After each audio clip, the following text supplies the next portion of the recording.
All right, guys. I want to welcome you to another episode of the Do Work Podcast. Do Work Podcast is a weekly podcast where we discuss all things mindset, motivation, entrepreneurship, free thinking, and how to live your best life possible. Today is no different. But before we start, I want to make sure that first I say thank you to everybody who watched last week's episode and commented and sent me DMs. It was a very interesting topic talking about the BMI, the body mass index, and whether or not it was racist. So I appreciate you guys tuning in for that. But tonight is going to be different. Okay, tonight is going to be different. Tonight we're going to be talking about something that's kind of near and dear to my heart. We're going to be talking about gun rights in America. It's still a hot topic. Everybody wants to talk about it. But I did something really cool because you don't usually see a lot. Y'all usually see men in the space kind of discussing. But tonight, got females in space. And not only did I find a woman, I found a woman of color. And I know y'all think it's all white girls in the space, but it's not. Sisters is in the space too. So, all right, here we go. I'm bringing on my guest right now. Yo, Antonio, what's up? How are you? I'm well. How are you? I'm good. Thank you for taking time to come on tonight. Absolutely. Thanks for having me. I appreciate it. So first, tell everybody like who you are and what you do. Oh man. So I'm the director of women's outreach for Gun Owners of America. I've been there since 2019, but before that, I started a organization called Empowered 2A, which at the time was an organization that was for college women, people on college campuses, professors, etc. Because I was really passionate about campus carry, which is concealed carry on college campuses, and really to empower women and help women understand that gun rights are women's rights. And a lot of people want to divorce the two of, when it comes to women's empowerment, when it comes to talking about sexual assault and assault in general, particularly on college campuses. And then we had the people who don't want to talk about guns at all, right? I wanted to bridge that gap and bring those two things together. So that's when I started Empower 2A. Now it's part of Gun Owners of America, and it's for all women. And I get to run that through GOA. So, yo, I'm gonna tell you, that's dope. I got my concealed carry permit probably in 2013. And okay. It's been a while. It was kind of cool because, I feel like every gun over, if I didn't grow up with guns, well, that's not true. My father had one, but I knew like never to touch it. It was in the drawer. It was there. It's not something you played with. Like, I guess that was the level of education and I just wasn't stupid and didn't want to bother it. But as I got older, I was always torn about whether or not to own a firearm and then go conceal carry and all of that. But there was an instance that happened. I'm from Philadelphia. So I'll never forget this. And this was like the day I was like, now mind you, I grew up in the hood. So even in all that, I wasn't worried about ever carrying a firearm. I'm like, that's just normal. Y'all want to shoot, kill each other and be crazy. But I'll never forget, I was watching the news and there was a guy who I guess was on some crazy drugs. And I'll never forget this. He was eating another man's face in the middle of the street. Oh and my the goodness. officers were shooting, like they were like trying to stop him. They were tasing him. They were shooting him. And he would not stop. And that's when I know, why is my cat trying to join the conversation? I realized, he is intrigued. He's like, what? Where did he come from? And that's what I realized. I was like, oh, it's really real out here. Like, I need to get it together. And so, that was my like aha moment. And, I study. I probably still don't study as much as I should and train as much as I should. I got to be better and more consistent about that. But for me, running into your page probably 2 years ago was just awesome because I never saw anybody who looked like me in the space. I just didn't. I was like, damn, it's going to be weird. Like, I'm going to go, I was like, I'm going to go. I ain't going to have nobody to talk to, nobody to hang with. And the 2A community has been one of the most welcoming and accepting communities I've ever been a part of. Yeah. Because we're all caring, right? I'm just kidding. Everybody's cool. You know what it is. But Don't mess with that. I was kidding. dude, I just thought Yeah. it was so cool, and I love that. I didn't even know like you started the one program for campuses. That's huge. Yeah, so yeah, I started my Second Amendment active advocacy because I was on college campus. I was a college student. And so in 2015 in Texas, there was this big debate about should we allow students, who are on college campuses to be able to carry. Mhm. And so that's actually when I got really involved in that debate. And through that, I ended up becoming the Southwest Director for Students for Concealed Carry, which was the organization pushing for campus carry. And so, yeah, we were able to push that and then get that passed in Texas. And then I was able to really do a lot of work with implementation of it in Texas as well. So that was 2015, 2016. And I was a grad student at the time, just graduated college, went straight to grad school. So, and before I was anti-gun, so I didn't grow up with guns. I wasn't, my Really? parents are Nigerian. Yeah, like that was a foreign thing to me. Like I always use that, really dumb pun, but oh well, I had to say that.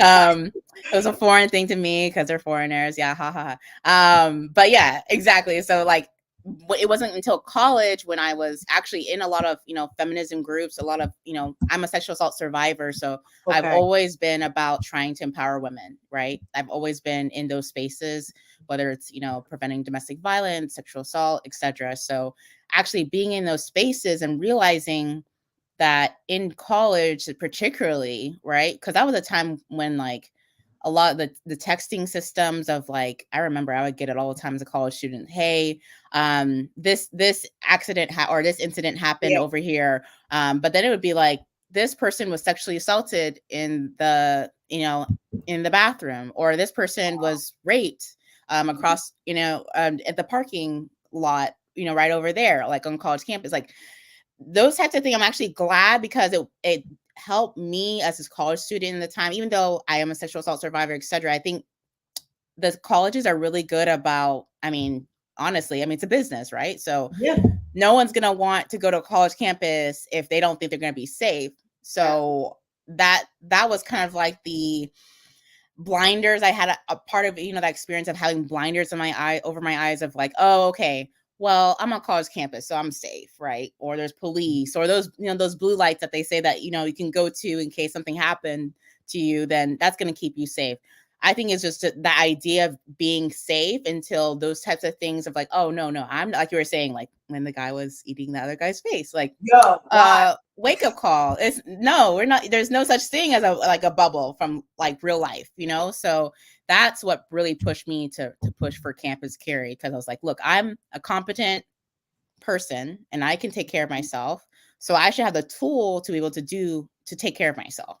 So there shouldn't be this arbitrary line on college campuses that keeps me from defending myself, particularly other women who are also trying to defend themselves too. So that's really got me into the 2A space. I agree with you. I am big on women carrying. Like, and it's mind blowing to me because I know some people on my page and like, Diva, but guns hurt people and kill people, and they do. But the people pulling them do that. The gun itself is an inanimate object; it doesn't harm anybody. Mm-hmm. And my whole thing is just why not be prepared? Mm-hmm. Just Right. be like, dude, I say all the time, and I'm quite sure you probably have some of the same sentiments. Like, I don't wake up like, yeah, when we get outside today, it's going down. Whoever want it, go and get it. I wake up and I'm like, Lord, just I don't want no problems. Mm-hmm. I want to go where I gotta go. I want to get home to my puppy. Like I don't want no problems. But Lord, if them problems come, I want to be ready. And I don't know why so many people are so like just and it's mind-boggling me. Like the world is a Mm-hmm. dangerous place. Yeah. Tactical Carl. Tactical Carl. You know who Tactical? Mm-hmm. Yeah, he's Mm-hmm. out his mind. I love him, but he's always like the world is dangerous and crazy. Why not be prepared? Right, right. And I think that's what is that people have to have that aha moment. Unfortunately, that's the thing. It's unfortunate because usually it is like when they're assaulted or when, they're a Mhm. survivor or something. That's particularly with women, that is the biggest indicator, not indicator rather, but that's the biggest reason a lot of women will then later become gun advocates, or rather just for themselves, right? Like maybe they might not advocate for carry, but they might have their own firearm for themselves for self-defense. So, and that's what we're seeing with the numbers, is that over 60% of women say that the reason why they bought their first firearm is for self-defense. And so when we have that dynamic, it's not just, oh, that's why I always tell a lot of guys who are like, oh, what's the difference between, women in the industry and men in the industry? Well, first of all, like vast majority of us are buying firearms not for recreational use, or oh, it's fun, or it's hunting, which is, those are all great things, but we're in this, like, we're serious. Yeah, This is life and death. Yeah, none of my firearms are for sport. Right. Everyone is something that I can like use, like from the AK to the shotgun to the pistol. Like they're all things I can use. They're not. It's not like this is the hunting gun and this is the no fire. My firearms are to be used and hopefully never. Right. Hopefully Exactly. Exactly. Hopefully never, never. but you got to train with it. You got to train with it, because if that time does happen, you better have that muscle memory, because the adrenaline's going to pump in, and you're going to forget that one class you took. Like, no, it has to be. You gotta train. Yeah. You gotta train. So, yeah, exactly. Absolutely. I'll be honest, I haven't trained a lot. I used to train, like, I would go like twice a month. I would go once on my own. I know, girl, it's an expensive hobby, but it'll save my life. So I didn't care. And I was doing it a lot when bullets were expensive and they were like $2 a round. Oh my goodness. Oh yeah, it was crazy. Primer nowhere to be found. Right? Remember, you couldn't even get stuff. 2020 to like 2022. I was like, a box of 1,000 is how much? But I would go twice a week. I would go one day on my own and just kind of do targets, and then I would meet another day with my instructor. Shout out to Dan Walker, South Jersey Gun Club. You guys are awesome. I love the guys there. They're great.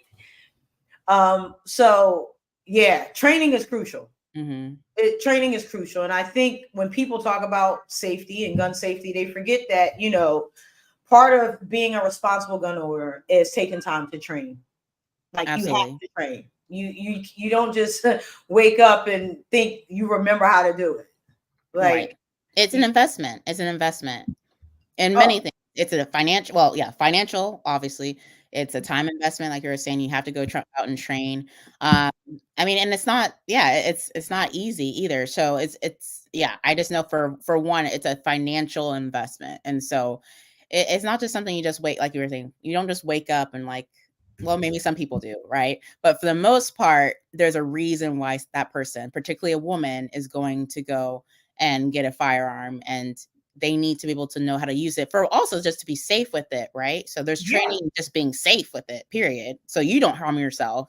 But then there's the training that you need in order to, if you need to defend yourself, this is how you're able to do so. So there's levels to it for sure. Yeah. So what are your thoughts on the current administration constantly talking about they're going to remove guns from civilians? They're going to take our guns. They're going to remove our Second Amendment rights because, guns are dangerous. Guns are bad. Right. Citizens don't need to be armed. What are your thoughts on that? Well, I mean, the easy answer, right, is thank God that the Constitution exists. I mean, just to at least remind them. I mean, not obviously they don't follow it, or they have their own interpretation of it, particularly different presidents. But that's what we're fighting for, right? Is that we're fighting for, honestly, a God-given right that has been already protected by our founding fathers in the Constitution, right? It's an inalienable right, a right that we already had given to us just by birth, right? Just as being a human being, a natural right. But unfortunately, and it also, the Second Amendment is just very clear. It is very clear. Right? It's very clear. Keep and bear arms. It's very clear. But that's unfortunate. Like, that's what we're seeing, is that there are presidents who want to twist. And that's the thing too. It's not just again, it's a lot of we're not coming to take your guns, right? It's never blatantly that, unless you're, of course, from Texas, what's his name, Beto O'Rourke, who was, caught actually just saying, not caught, he just flat out said it, like, Said it, yeah. We are coming for your guns. It was It's like, like, oh, no, you're not, buddy. okay. Yeah. I wonder why there was an uptick of gun ownership after that. It's like, and I remember like I remember a lot of people who were anti-gun were upset, particularly like leaders were upset that he said that, because it essentially, if you read the words right, it was he's just saying it too directly. Like we were trying to ease into that, but he just said it. That's why we're upset with him. It's like, okay. He was out of his head, girl. Yep. Out of his head. But honestly, it was good for us, because it was kind of like, we've been trying to tell you this. You guys want to make us out as the gun nuts or the people who are just making things crazy. But no, like it's a gradual process. It's a process where we look at the things that we have now and we say, oh, well, that's just the foundation of things. Like even background checks. People don't know that background checks are a modern invention that did not exist before NICS, right? Like that was something that was invented very recently. So when it comes to history, so it's just a lot of those things though are so normal that we have to, unfortunately, what we see a lot of is a lot of the gun rights side having to help people see what it was beforehand, instead of constantly battling this narrative of anti-gunners who keep saying like, no, this is the normal now. So don't even try to go anywhere close to that, right? Even though that was not normal before. So that's what a lot of what we're seeing too. Let's talk about like Matt. So let's get into where people should have guns. I remember there was a lot of conversation every time there was a mass shooting. Guns are blamed instead of people being crazy. Every time anything bad happens, people are pretty much like, oh, we got to get guns off the street. And, I often remind people, crazy people will be crazy.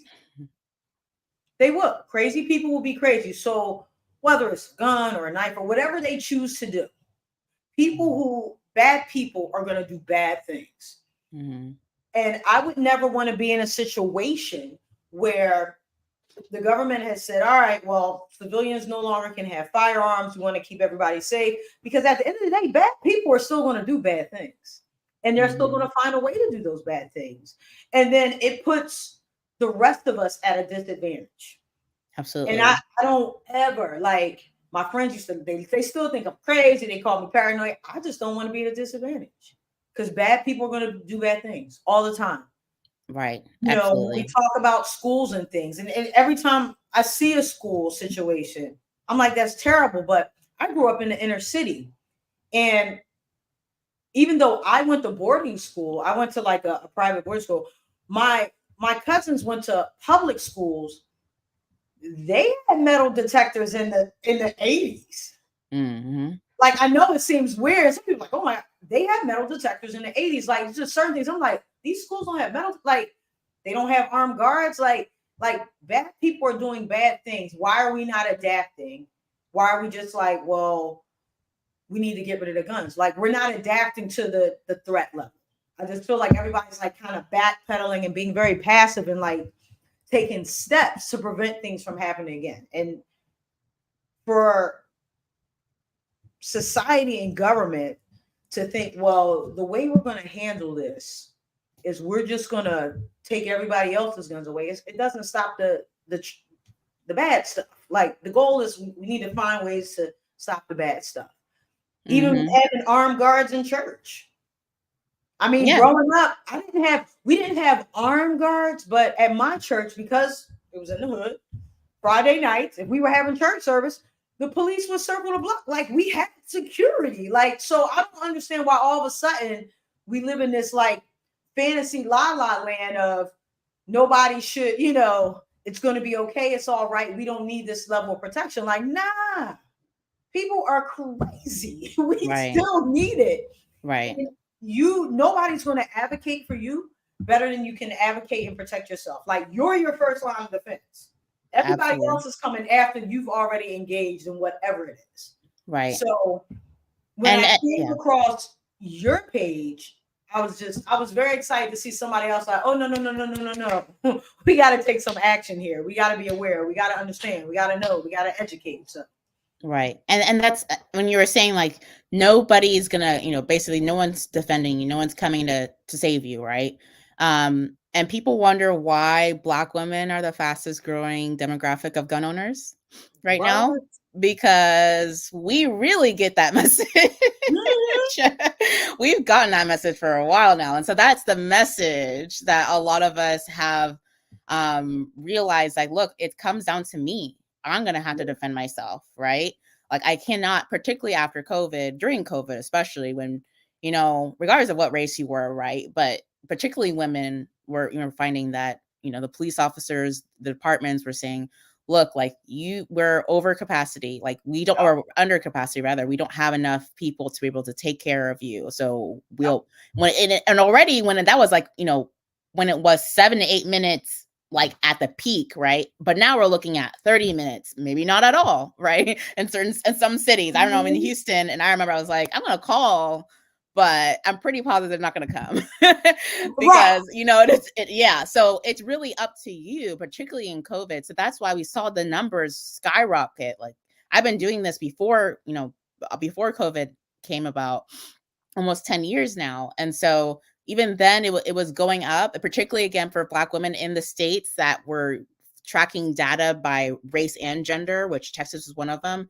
Then Black women were already the fastest growing demographic group. But what we saw, particularly in COVID, even with the people who are anti-gun, like Harvard did a study, Georgetown did a study, and their studies on the very conservative side of 8 million new gun owners, right? Of that, in 2019 and 2021, 46% of them are women, 21% of those 46% are Black women. And I think as a Black woman, I know many reasons of why that's come to be about. I mean, I have my own ideas for multiple reasons, but it just shows statistically why I think it's so important that message of, yeah, if we're going to talk about these things about, the quote unquote modern feminist movement that's about being independent and, doing things your way, well, then wouldn't that be the ultimate segue into women actually taking safety into their own hands?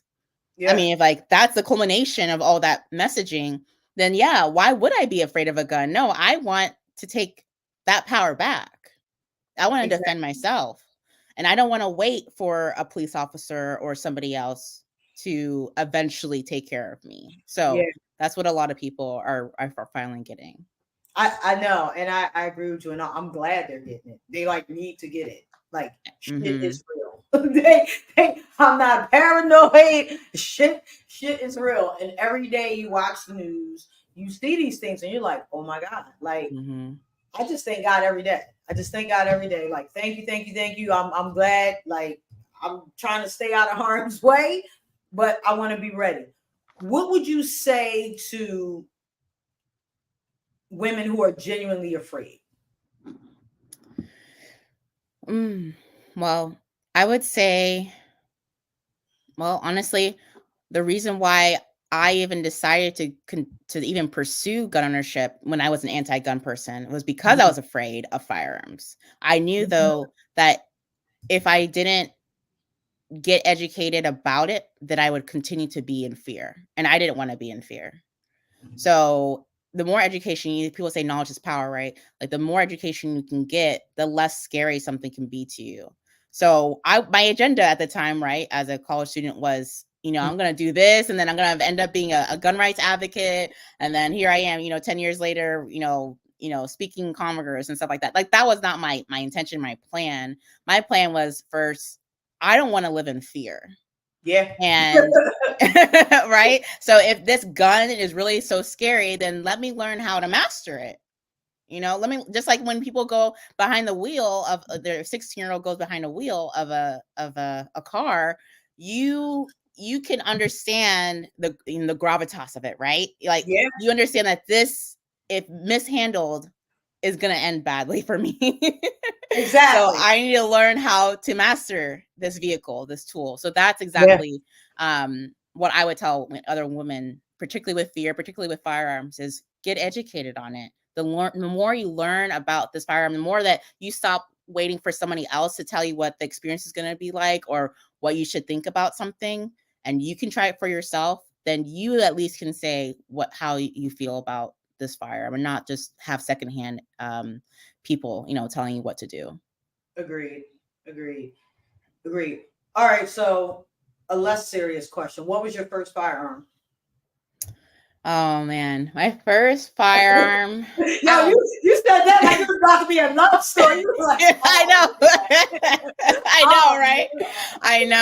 I know. It's so funny how over the years people would ask me that question. I'd be like, oh, it's not that big of a deal, right? Because first of all, I was a college student, so I didn't have much money. So I was like, that's right. I have an LC9, I got, not saying there's anything wrong with it, but we also have more options these days too. But yeah, so my first handgun is an LC9, Ruger, and then I love Rugers. I have a Ruger. Yeah, again, college student. They're like great. Like it's I would say I had like 3 handguns at one point. I got rid of one, but the Ruger was like, it was just fun.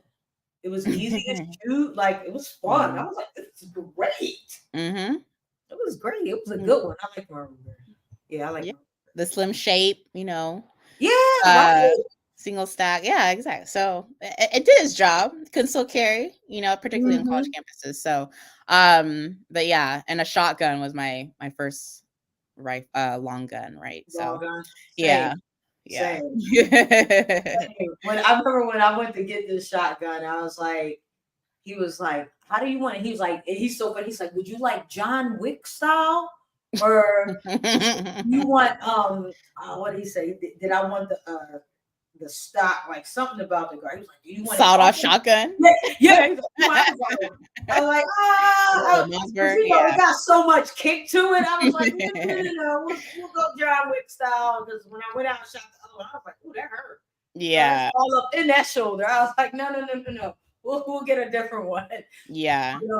My first gun was a HK VP9. Oh, okay. Yo, I didn't even know what I was buying. Like that was my first one. I just walked in. He's like, "Oh, what do you want?" I'm like, "This is cute." Like, okay. Yeah, it great.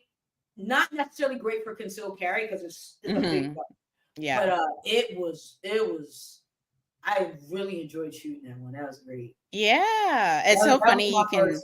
You can tell someone a lot about somebody from their gun. That's so. Oh yeah, HK. Okay, like I already have. It matches. Okay. You're like, wait a minute. That was my first one. No. That's my first one. Now I have. That's good. What do I have now? I still have a Ruger. I forget what Ruger I have. I don't know. And I have Smith and Wesson. That's the concealed carry. Smith and Wesson. What's the numbers on that thing? Small. It's small. It's smaller than I personally like, but it gets the job done. So I have that. That's my concealed carry one. I like it a lot. It actually shoots well. Yeah, and that's the thing. It's like, you're not gonna just have. Well, I'm sure there are people who just have one, but and it's not really about, I want to collect them like some people. No, again, like especially for women, because we have. It's just, what are you gonna wear with it, right? Like it depends on what I'm gonna wear that day. So do you keep your? I usually carry. I have like I have fanny packs. Mine were too big. Like I said, I had an H&K. It was just too big. I wasn't wearing and concealing it nowhere. So I always had like a fanny pack because I used to look like my gun instructor because he had a fanny pack. So I was like, well, that's where I put mine because it was too big to put anywhere on my body. The Smith and Wesson though was small enough that I could I guess I never thought it was comfortable. So yeah, it depends on how you carry. So until I've had 2 kids and I don't wear as many dresses as I used to back in the day. But I wear a lot of dresses. So I mean, I still do. So I wear a lot of thigh holsters, but not like, Oh, okay. not the like, when I say thigh holsters, I don't even like to say that anymore because, in the movies, it's like a strip of lace, like Right, that's right, right. it. Like that's gonna hold anything. First of all, that's unsafe but anyways, it's definitely changed since then. But honestly, I see it. It's called a thigh holster, but it's really the Dean Adams. I call like a mix between Spanx and a Okay. holster, right? So it slims me out, right? But then also, it also protects me too. So that's where I keep Yeah. my firearm, because usually I'm wearing dresses and Right. it's easy Yeah. to Yeah. I saw you have easy kids to too. yeah. Like you would think that would be a motivator for somebody. Absolutely. Yep. I'm more, I've been more thankful. I mean, now and that's why training, you have to keep training because you're in different stages of life, right? Like before I was a single woman, going like speaking, traveling a lot, but now I have to think about two other ones, right? And they're little, and I'm going to be carrying them. So it's like, if anything happens, I have to train in also the safety of it, right? So it's, okay, maybe not have a certain type of concealed carry or a holster system that is going to be accessible to the kids, right? Or is going to be something where I'm gonna have to hold them, and they're toddlers, so Yeah. we're doing a lot of lifting and a lot of carrying and so all that type of dynamics I have to think about. So I'm training in a different way. I'm thinking about different angles of like, okay, what if I'm in this scenario? If I'm putting the kids in the car, am I watching my my own six, right? Like watching myself, like Mhm. watching like what's going around me, like that type of stuff. I think about even more so now as a mom, especially of two toddlers. Yeah. So Yeah. it's That yeah. would keep me extra sharp. That would keep me extra sharp. Yep. Yep. Um, if you ever get a chance, do you know have you ever met Real World Tactical? Have you ever met him? Mm-mm. Tony Simnot. All right, I'm gonna send you his Instagram. If you ever get a chance to go train with that dude, go train. Okay. He's a Okay. nut. So yeah, I got a crazy story. So him and his partner, his business partner, Diego, they had some crazy like thing where you would come down, and of course I would pay to go to some shit like this. Go down for 3 days. You spend a day on the range, Mm. and then you spend a day doing like physical combat, just Mm. rolling around. It was nuts. Why would I subject myself to that? I don't know. But it was probably one of the coolest experiences I've ever had because I've never trained in that style per se. Mm. So, just being able to shoot from a prone in a supine position and running, and hitting, moving, like it was fun. So if you Mm-hmm. ever get a chance, go down to Miami, Florida, train with Real World Tactical. They wild. They wild. They're good dudes. Him and Diego are really good dudes. I want to go back so bad. I want to go back. It was crazy. I have no idea why I signed up for that, but I did. And I I think love it was it. during COVID. I think Oh, it was okay. during COVID. Like it was like, come down and train with me for 2 days. I'm like, I ain't got nothing to do. Let's go. Me and, me and my brother went. We like went down. My brother's ex-military, so me and my brother went. It was an awesome time. So if you ever get a chance, go train with them. They fun. They fun. I love All it. right. Yeah, exactly. And that's what training is too. So even those people, sometimes they think, oh, training, stay in once, go to the gun range, Nope. go shoot. Sometimes they're like one person, I don't know, one per second, like certain like that. Like they think about like that very stationary way of training, which there's a benefit to Right. that, right? Especially for marksmanship. But Yeah. in real life, like it is the running, like it's the running and It gunning, it's is. the huffing and puffing. It's then also you're not going to always be using your gun, like you're Yeah. fighting for your Yup. life. And so yeah, you have to have multiple ways of fighting for your life. So it takes physical combat, and it takes, of course, firearms too. So Yeah. Yo, you are dope, sis. You are dope. Seriously. Very excited to like have this time with you. My friend said I have a Glock and a 6 hour. Ooh, what does that say about me? She's oh, crazy. okay. I What does know. that say about me? Practical. Oh, you're like, I wasn't asking you really. No, she's asking. I know her. She's gonna Okay. text me later. She's like, She'll be wait, like, what hold does it on. mean? What did she say? Oh, you said was that SIG in a SIG? Mhm. Practical and classy. Oh, Mary, Mhm. you hear that? Practical and classy. She'll like that. She'll like that. She'll like that. Yo, Yep. I, I like I my SIGs. dude, you Yes. know what Sig got? Was it 6 hour P39 Okay, yeah. is the one I want. And every time I would go to get it, oh, Mary heard you. She said yes. um, every time I would go to get it, something would come up and I would never buy. Like that is the one that was like my for some reason that's my dream one. I don't know why I really like that's my I shot it once or twice. I was like, oh, I really enjoy this. So that's my dream one. That's still on my list. And Right. Yeah. everybody's on Canix right now too. Canix, I shot one. Those are fun. I haven't shot a Kinect yet. I I need mean, to. it's Yes. cool. It's cool. That and the newer Glocks. Like I know Glocks used to not be years ago. They just I don't know. They were like everybody had them, but they weren't as cool. And you would get the kickback was a lot, the recoil was a lot, and you would get your thumb would be all jammed up. But now they are amazing. I mean, this again, it's a big gun. It wouldn't be a carry thing, but Mhm.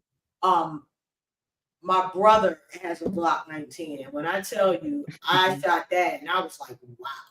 I Yeah. was like, I almost shed a thug tear. I was like, this is beautiful. I Yeah. can just it's so different now. It's so different now. It's amazing how far it's like really come. Yeah. You can customize them. So that's I think that's what a lot of people, it's so customizable that, it's your own gun, right? So, I mean, even the Yeah. Combat Master, that's a Glock. So I think that's the big thing is like, so after John Wick and all that, like a lot of that, like kind of came back. So, I have I didn't know if you asked me that question yet. That's probably my favorite gun is my Combat Master from the Yeah. Terran Tactical. Yeah. But I mean, come on. I mean, it's like, you feel like you're in a movie when you have like, of course, this is my favorite Yeah. gun. So yeah, it's like, but you got to have that gun, right? You got to have the show Yeah. off one, and then yeah, I don't carry it, but it's nice to have. But like the trigger on it, and oof, Yeah. just I know, right? perfection. It's like Yeah, beautiful. yeah. Dude, I don't even know. Well, I'll say this. You have little babies. I'm not gonna keep you all night. I'm not. You got little babies. I know this was late. But yo, thank you so much for taking time to come on. And hopefully when I repost all this stuff and get all right, like people just really keep an open mind. Like I need people to keep an open mind and stop believing what others tell them and really see what's possible and the importance of gun safety and owning a firearm. Like I feel everybody should own one. Because then everybody will respect everybody and be like, they might try me. Maybe I like people would think twice. It would be like the Wild Wild West. You know what I mean? You would be like, I don't know if we're gonna do this. All right, well, let's find another way. So I'm all Yeah, about leveling the playing field. So yeah. hopefully more people really keep in mind and think about it and we the people. Oh, she said her Glock says we the people on it. It would say we the people, Mary. She's crazy. That's But nice. yo, thank you Well, so much for taking time to come on tonight. And if you could leave the audience with anything tonight, what would it be in reference yeah. to two-way rights, 2A all day, 2A rights? Well, we are actually having our first inaugural National Women's Range Day event that's coming up on March 9th. So during International Women's weekend, March 8th and 9th, we're gonna have an event just for women. It's $20 for a ticket. That includes all your ammo, all the fire rentals you can enjoy. All the ammunition, all of that is all included, all the range time. So we're having it in Grapevine, Texas, at the Texas Gun Experience. About 35,000 square feet of floor space, range space. It's for us, ladies. So we have a day for us. I would love to personally invite you on this show to come. We would love to have you. Um, Dude. we'll hook you up, travel, everything. Please, we would love for you to come. But anybody who's watching, please get a ticket. come and come with us, and we're gonna have seminars, we're gonna have advocacy training, we're gonna have a concealed carry fashion show specifically for women, geared towards women who are trying to live that lifestyle. So yeah, it's National No, you Women's just, Women's I Day. got chills. I'm coming. Yo, I'm gonna hit you. I'm coming. Say less. I'm coming. Yay. Okay, perfect. I We'll don't hook you have up. We'll any get the travel email. that weekend. I don't think. I'm coming. Awesome. I don't travel to the end of March. I'm coming. Awesome. All right, Well, we're gonna yep. talk about this. Absolutely. So yeah, come on down, everyone. All the ladies, come on down. It's gonna be fun. We're gonna have a lot of people. I don't know if you know Lou Tactical. She's coming. She's confirmed to come. We have Nina De La Flores. I mean, we have a lot. We have Kaya Jones. We have a lot of women in the gun space who are coming. So we're really excited. But we just want to celebrate women. So say less. Good. My friend said I gotta get belly. She's all right, Mary. I'll ask her. Mary said, any advice on a good belly holster? Ooh. Meaning, I'm guessing she's meaning specifically which product. Yeah. Now, I have several different ones. Man, I'm not gonna say a specific one, but I would say if you're looking for one, look for one that first of all has a trigger guard or some type of, or at least comes with it, because a lot of them won't, or they don't even have something that's tough, like, the material that if you did that you would, wouldn't be concerned about it. So I would say that, but also that's something that's going to help with retention, like, because that's another thing I noticed is a lot of them without Velcro, you just need to make sure that you have the retention you need. You got to be able to practice with it. So those are the two things I would look for, is something that has a trigger guard and retention, good retention. Trigger guard and retention, Mary. Take notes. She's going to message me later, like, can I get it? Yes, Mary, I'll send you you'll get a transcript. All right. Yo, Antonia, I appreciate you, sis. Thank you so much. Don't go nowhere. I'm going to holler at you real quick. Just let me close this out. Okay, awesome. All right. Cool. Boom. All right, fam. Yo, I want to thank you guys for tuning into the Do Work podcast. And like I told you, season 3, we talking about the shit I want to talk about. We're talking about the things that matter. I don't care about celebrity love lives. I don't want to talk about the bullshit. I want to talk about things that are real and important. And gun safety, gun rights are super important. The Second Amendment is super important. So hopefully after this episode, you consider, your safety, your family's safety, and becoming a part of something bigger than yourself. And it's your American right, okay? It is your American right.